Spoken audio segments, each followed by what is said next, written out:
আপনাদের সকলকে দুহাত জোর করে নমস্কার জানাই ও সমস্ত দেশবাসীকেও আমি দুহাত জোর করে নমস্কার জানাই। আমি শ্রী রাজ জ্যোতিষী বিশ্বনাথ চক্রবর্তী। আমার নিচে নাম্বার দেওয়া থাকলো, জ্যোতিষী বিষয়ে কোনো প্রয়োজনে আপনারা এই নিচের নাম্বারে যোগাযোগ করতে পারেন। আজ যে ভিডিওটা করছি, এই ভিডিওটা আপনার কাছে পৌঁছানো মানে আপনার ভাগ্য পরিবর্তন হবেই, কেউ আপনাকে আটকাতে পারবে না। এই ভিডিওটা পুরুষ মহিলা সবাই করবেন। আপনার মনের যদি কোনো একটি আশা থাকে, খালি একটি আশা, যেমন ধরুন আপনি একটা ফ্ল্যাট কিনবেন, বা আপনি একটা বাড়ি কিনবেন, বা বাড়ির জমি কিনবেন, বা আপনার মেয়ের বিয়ে প্রয়োজন, একটা ছেলের একটা চাকরি দরকার, নতুন একটা ব্যবসা করবেন, যে কোনো একটা মনের আশা নিয়ে আপনি এটা করুন, আপনার এই আশা পূর্ণ হবেই। আপনাকে কি করতে হবে? পুরুষরাও করতে পারেন, মহিলারাও করতে পারেন। এটা আপনি যে কোনো শুক্রবার বা বৃহস্পতিবার থেকে শুরু করবেন, আপনার যখন সুবিধা হবে। কিন্তু করার পদ্ধতিটা আপনাকে আমি বলে দিচ্ছি, এইভাবে আপনাকে করতে হবে। কি করবেন? স্নান করার বালতিতে, যে বালতিতে স্নান করেন, স্নান করার বালতিতে, স্নান করার ঠিক 10-15 মিনিট আগে সে বালতিতে 2টো তুলসী পাতা রেখে আসবেন জলের মধ্যে। সেই জলটা দিয়ে আপনি স্নান করবেন। সেই জলটা দিয়ে আপনি স্নান করবেন। স্নান করার পরে সাদা বস্ত্র পরবেন।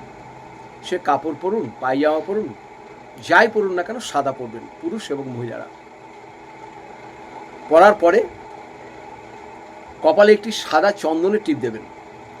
টিপ দেওয়ার পরে গীতা নিশ্চয়ই প্রতিটি মানুষের বাড়িতেই আছে, গীতা বহু বাড়িতেই আছে। যদি না থাকেন, একটা ছোট গীতা কিনে নেবেন। গীতার নবম অধ্যায় পড়তে আরম্ভ করবেন। পড়তে আরম্ভ করার আগে একটা কাজ করতে হবে। হাতের তালুতে আপনি 2টো তুলসী পাতা নেবেন। সেই তুলসী পাতা 2টো ধরবেন, হাতে ধরা থাকবে, সাদা বস্ত্র পরা থাকবে, ধূপকাঠি জ্বালান, যাই জ্বালান না কেন, সুগন্ধ কিছু জ্বালাবেন। জ্বালিয়ে গীতার 9ম অধ্যায় পড়বেন।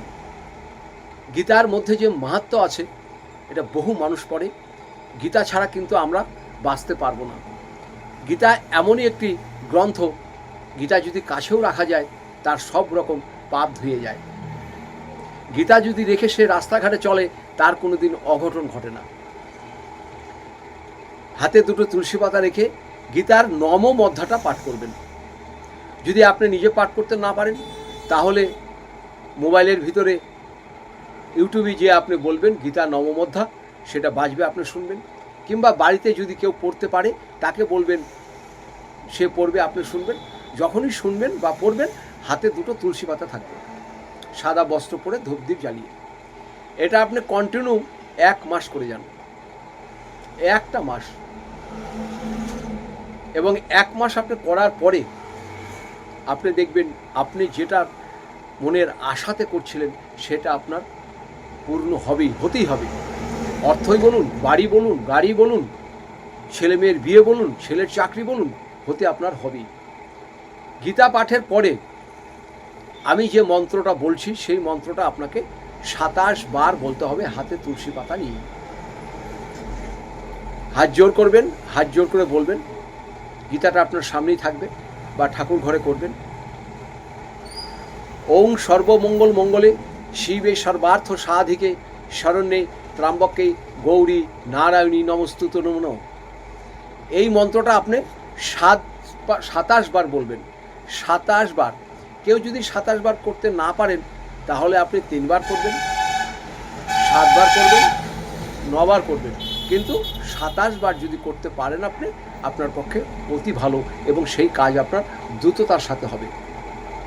গীতার যে কী মাহাত্ম্য, আপনাদের এমন একটি জিনিস বলে দিলাম, একটা অধ্যায়ের কথা। এটা করুন, নিজের ভাগ্য আপনার ধন্য হয়ে যাবে। সবাই ভালো থাকুন, সুস্থ থাকুন। প্রয়োজনে আমার নিচের নাম্বারে যোগাযোগ করবেন। আপনাদের সকলকে আমি নমস্কার জানাই।